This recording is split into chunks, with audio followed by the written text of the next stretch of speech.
sinabi mo? Single pa siya? Yun. Yun, single pa. Itong konsehal na to ng City of San Jose del Monte. Tsaka pogi pa ito. Pwede nang pumila. Hi! Shout out kay Nat Santiago.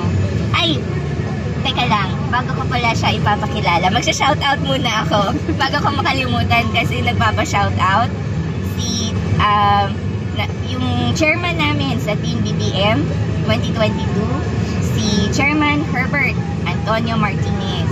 Shout out din kay Ma'am Almira Lakad Sandile ng BGB Toda sa Graceville. Shout out din pala kay Emily Railiza Alob. At saka sa Simply Norven. At saka kay Teacher Aina Luis. Or si Ma'am Arlene ng Tungkong Mangga Elementary School. Yan, shout out! So yan, ano na yung mga viewers natin. Ipapakilala ko na din pala sa inyo ang pinakagwapo at laging maasahan.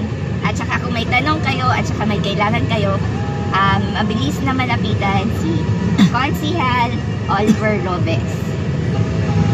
Wait lang. Paano ba yun? Ayun, ito na siya. Hi, Consi! Hello. Ayan. Pasensya ka na sa surprise interview natin. Ha? Na-surprise ka ba? Yun. Kasi ang sabi ko din sa kanila, may surprise guest ako. So, yung guest ko din, na-surprise din siya, na i-interview ko siya. Yun. So, Consi, alam ko, masyado kayong busy sa mga ginagawa nyo sa City of San Jose del Monte. Pwede ba natin ipaalam sa mga kababayan natin kung ano yung mga projects natin meron ngayon at saka yung mga projects na gagawin nyo po in the future? As of now, bali po, for the city, meron na pong vision ang Team Arangkada for the whole of the city. Ngayon, ako naman po, personally, ang ginagawa ko ngayon, unang-una is sabihin na po natin na survey of the area. Kasi po, meron po tayong project na ating alamin San Joseño Information Drive Project. So, gusto po nating malaman ng mga kababayan natin San Joseño, yung mga relevant tsaka mga timely na information na dapat nilang nalalaman. Tapos, at the same time, inilalapit po natin through barangay immersion, through community immersion, yung mga offices na yon sa barangay level.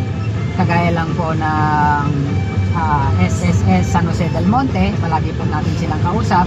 At meron din po silang yung tinatawag na SSS on Wheels. Kasama po namin silang nag-iikot sa mga barangay. At pagka po doon sa venue namin is pwede po mag-new member, mag-verify, or any na transaction na kinakailangan pumunta sa office ng SS, pwede hong i-process doon sa venue namin ngayon. Kaya ho sa mga taga San Joseño, mga taga San Jose del Monte, paki-add na lang po yung Facebook page ko, Consular Oliver Miranda Robes, para po malaman ninyo kung asan ang venue namin, anong oras, at anong lugar. Para po welcome naman po lahat, maski na taga ibang barangay kayo, kung nasaan man kami, welcome po ang lahat na pumunta, mag-attend, and to avail of services na available doon. By next year, kausap ko na po ang City Civil Registry natin ng San Jose del Monte, at pwede na rin pong mag-process doon ng yung tinatawag na birth certificate, yung mga late registry. Susubukan po natin na mai-process na agad sana doon pa lang sa venue. At meron din po tayong mga kausap na mga ibang company, pwedeng sabihin company, kagaya ng Sarisuki, na willing pong sumama sa amin sa venue namin. Alam ko po is nag-o-offer sila ng online business, parang online grocery. So, pinagsasama-sama po namin para po magkaroon tayo ng parang aside sa information drive, magkaroon po tayo ng parang caravan na nag-iikot per barangay. Wow! Ang galing nyo naman, Consi. Yun, ang dami nyong ginagawa. Masyado kayong busy. Ngayon, Consi, yung second question ko lang. Can you tell us about HEC? Yung kung ano yung mga maganda or why why we should go for HUC dito sa City of San Jose del Monte? Actually po, magkakaroon po tayo ng plebiscite to become highly urbanized ang City of San Jose del Monte. Ngayon po, ang plebiscite is for the whole of Bulacan. So, hindi lang po mga San Joseño, kung po pwede po mahingi ang tulong ng mga iba pang Bulakenyo na kagaya namin. Ninanais po namin mag-highly urbanized dahil unang-una po ay qualified na po ang San Jose del Monte. At yan na po ang next stage of development ng isang city. From province, maging component city, maging... At ito na nga po, tinatarget po namin ng San Jose del Monte na maging highly urbanized. So, para po sa mga San Joseño, unang-una, budget po. Pagdating po sa budget, madadagdagan ng budget ng San Jose del Monte ng minimum, pinakamaliit na 500 million. Ngayon, sa mga San Joseño, nakikita naman po natin at siguradong alam ng lahat na malaki na po ang ipinagbago at ipinaganda ng San Jose del Monte sa pamumuno ni Mayor Art at ni Ate Kong Rida. Kaya nga po, itong budget na to na may dadagdag sa city, nakikita natin at alam natin kung saan ginagamit. Kaya po sa mga San Joseño, unang-una kinakailangan mo sa ating manggaling, kinakailangan ma-solid po natin na yes to HUC. At other benefits, kagaya lang po once na naging highly urbanized ang San Jose del Monte, maisasama po tayo sa sabihin na nating list.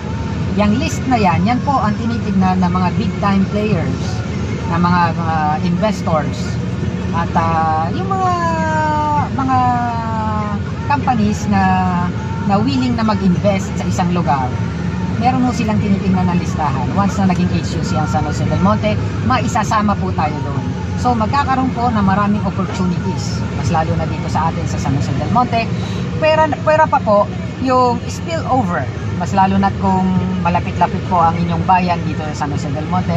Siyempre po magkakaroon po ng spillover yan, hindi lang San Jose ang makikinamin, pati ang mga karapit na bayan. Munisipyo, tsaka city. Tapos ang isa pa po pala, mas lalo na sa karamihan ng San Joseño, siyempre po, pagka po kayo ay tumawid sa Pangalat, so nasa Caloocan na kayo, ang minimum wage ng Caloocan is nasa 500 something. Dito sa San Jose is, sabihin natin na sa mga 400 something.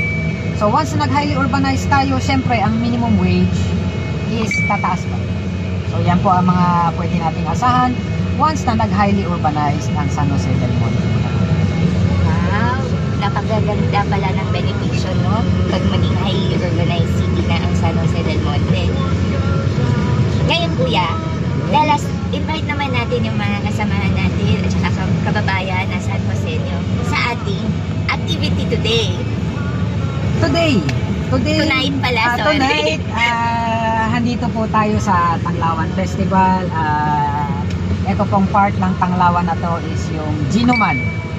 So, ito po ay concert ng Six Cycle Mind. Six Cycle Mind na para po sa lahat. Welcome po ang lahat na pumunta rito. At hindi ko po sure kung paano sa gate. Sa loob. Pero ang alam ko ho is mayroong Inuman. Basta invite mo na. Sige. Okay. Sige. So, ini-invite ko po ang lahat na mag-attend, kung pwedeng makapasyal, makapanood ng concert ng Six Cycle Mind dito po sa may City College ng San Jose del Monte. And also, mamaya pala kuya, meron din sa Sabano Park, car show naman. At saka pyro musical. Of course. So, mamaya yun, 6 p.m. So, sabay ata mag-start yung activity sa Sabano at saka dito sa City Sports Complex dito sa Minuyan. So guys, ini-invite ko kayo na manood at sumama dito sa amin sa Tanglawan Festival para sa Ginuman concert at saka may pyro musical tayo today. May mga fireworks. So excited ako manood ng mga fireworks, kuya. Yun. Pare-pares tayo. Yun. Anyway, shoutout ko din ang aking mga kasama. Nandiyan si Simply Norbert. Hi! Ayun, follow nyo po siya sa YouTube. Ayan, hi! salamat din. Sa nandito si Madam Manager. Hi. Ang Chief of Staff ni Councilor Oliver Robes. At saka yung mga friends natin sa YouTube. Ayun, madilim na. Yun. So, salamat Consi Oliver sa pagbibigay niyo sa akin ng time para para mag-live tayo ngayon. So, ngayon, Salamat. thank you din. So anyway guys, ayun, na-interview natin si Consi Oliver. Ngayon, pupunta na rin tayo doon sa venue. Tara, let's na. Yan, tara, let's. Yun. So yun, bababa na tayo. Ay, Yan. yan. Ay, sorry. Sorry na wala yung ilaw. Yun. Mamaya, hopefully ma-interview din natin yung mga ibang politicians at saka yung mga artists sa venue. So yun. So, lang doon. Aray ko. Excited na ako.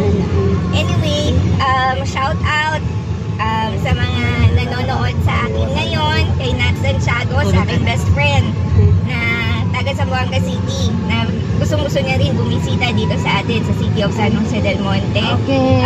Baka one of my live kasama niya siya. Ay, sorry po. Yun, thank you po. Shout out din siya. Thank you Vic, for watching me. Ay, yan na yung ticket. Ayan. Papakita ko na. Na po.